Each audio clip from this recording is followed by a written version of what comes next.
Hey guys, welcome back to Black Media Reviewed. And I just got finished watching Till Death Do Us Part. No, wait. When the Bow Breaks. No, wait. The Perfect Man? What was the movie I just watched? Hold on. Fatal Affair. I'm sorry. There's just so many of these movies that I can't keep them straight. I don't know why we're obsessed with these love triangles where one of the people in the triangle happens to be crazy and wants to kill everybody. But I can honestly say I'm tired of seeing that movie in Black media. All these movies are basically the same thing, you know. There's a husband and wife that are together, and one of them, or either the husband or the wife, ends up in a situation with another woman or man, and that person ends up being crazy and wants to kill everybody, and it's getting kind of old. Not only that, but this movie was really bad. I didn't like The Perfect Man, but I liked it a heck of a lot more than this. And at least When the Bow Breaks gave you a little bit of edge. It kept me on my toes. They did a better story overall. But this... So first of all, this movie was directed by Peter Sullivan, who also directed another movie that was on Netflix called Secret Obsession, which was god-awful then. He's really known to doing a lot of like TV movies and episodes of shows and stuff like that. He doesn't do big budget movies. And so far, the biggest things he's done is Secret Obsession and Fatal Affair, which I think both movies have done well because people keep watching them and making fun of the fact that they're bad. And, you know, in hindsight, as long as you keep watching the movie and you're adding to the streaming and getting them money so they can keep making movies. So I would just say, you know, if you don't really like his movies, stop watching them, or he'll keep making more. He will. He'll keep making more. This was just... Let me just get into the review. First of all, how about this? Let's talk about what the story is about. So the story is about Ellie and her husband Marcus, and they just moved into this new home. They're having some issues in their marriage, and they need to be able to work it out and communicate, but you can see they're kind of struggling with it. Then she runs into an old friend, David, and David woos her, I guess, and makes her remember all the things she's missing. And then they have an encounter, but during that encounter, Ellie decides that no, I don't want this, and I'm gonna make my marriage work instead. So, you know, you get to see them trying to work on their marriage, but of course David can't let her go. He's in love now, he's obsessed now, and he tries any and everything to get back into her life. He stalks her, he calls her every 5 seconds, anything he can just to let her know he's in love. And eventually that leads to him killing people and trying to kidnap and, I guess, take her away or kill her. Or I'm really not sure what his plan was ultimately. But of course, you know, that doesn't work. Everybody bands together, they kill him, the end. So the same premise of most of the stories is really not too much outside of that. But some of the main things I hated, I'm not gonna say hated, I'm sorry. That's rude, because at least he's trying, you know, he's making movies and he's putting his best foot forward. But God, if that's his best foot, I hate to see what the bad one is.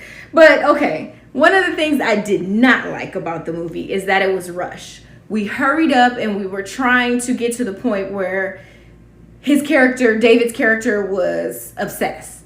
So they didn't do a lot of explaining. Like, we don't know how well him and Ellie's relationship was before, when they knew each other when they were younger. We don't know we know it's been 20 years, but we don't know what kind of relationship they used to have. Like, were they really good friends? Did they used to date? We never get an answer to that.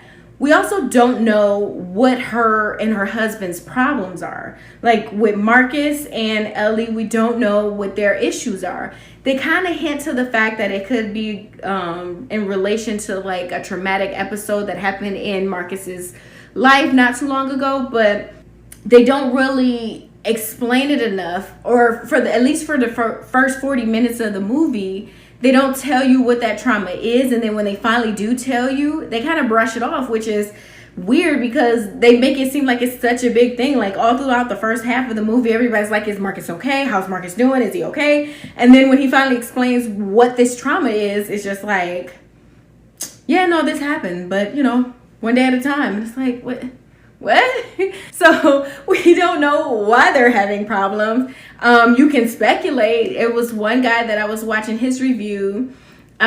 His channel is Just My Opinion, and he basically, you know, came up with the idea that maybe they started off when they were really young, and because they were so young and got married, that they had to be parents right away. They had to raise this family, do all this stuff, and they never got a chance to really grow together as a couple. So now that their daughter is older and she's out of the house, they have to confront the fact that they don't know each other anymore or whatever. But that's just... And I appreciate that explanation because the director didn't even think we deserved that, okay, apparently. So we don't know what their issue is. We don't know what her relationship with David is. We just know they have an issue. David's around. There it is. Their affair scene was so bad. It was so bad. It did not feel sexual or intimate or loving, anything. It looked awkward. I felt like both actors were just told to kiss now, and that's what they looked like. They didn't look like they were having any fun. There's no chemistry, by the way, with anybody. There's no chemistry between Ellie and Marcus. There's no chemistry between Ellie and David. There's no chemistry between David and Marcus, as far as just like, because there's a moment where you think they're going to be cool. There's no chemistry there. It's just... everybody is just collecting a paycheck, and that's what they look like. That's exactly what they look like in this movie. So we get this awkward, very awkward, not sexual affair scene. And then, you know, from there, that's when the story takes off. But then after that scene, it's like the relationship between Ellie and Marcus is all of a sudden just great. Like, we don't know what happened, if they had a conversation or if he maybe came to her and was just like, you know, I know I've been distant, but I'm sorry, I do love you, anything. We don't see anything. We just get like a montage of them happy, and you don't know why. And then there's no chemistry in that montage. Then you just got David just going crazy and doing, you know, what, you know, the other person does all the time, which is stalk and constantly call. And of course he ends up dating her friend. And I want to address this. So I did see the guy that I mentioned from Just My Thoughts talk about the girl code. And he was talking about the fact that Ellie's friend Courtney just kind of turned on her when this guy comes into her life and he tells her all these lies about Ellie, and she just goes right ahead. I hope I'm not spoiling the movie. I'm trying to be as vague as possible without giving it away. But honestly, I mean, if you don't watch this movie, you can pretty much predict what's going to happen. But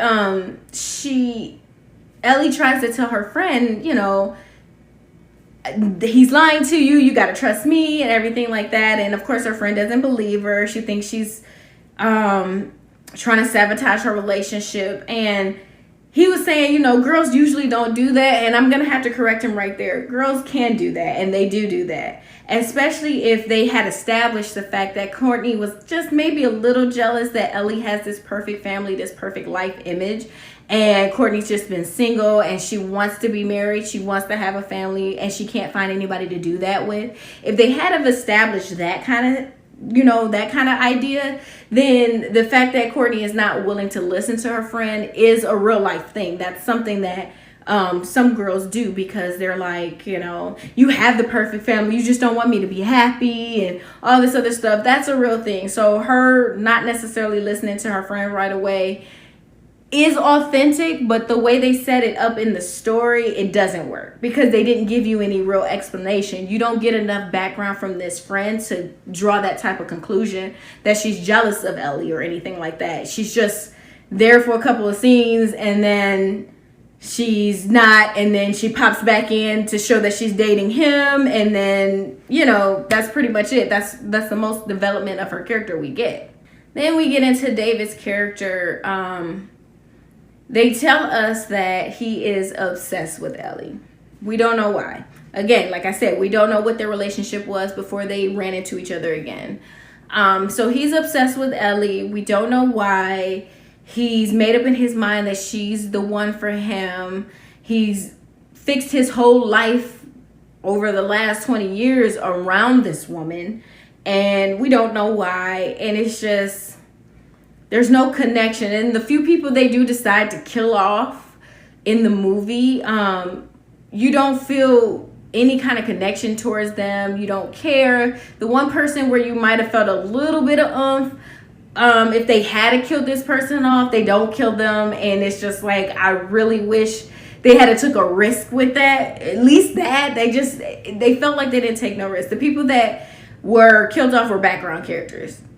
You didn't even care that they died or knew their names or remember their names.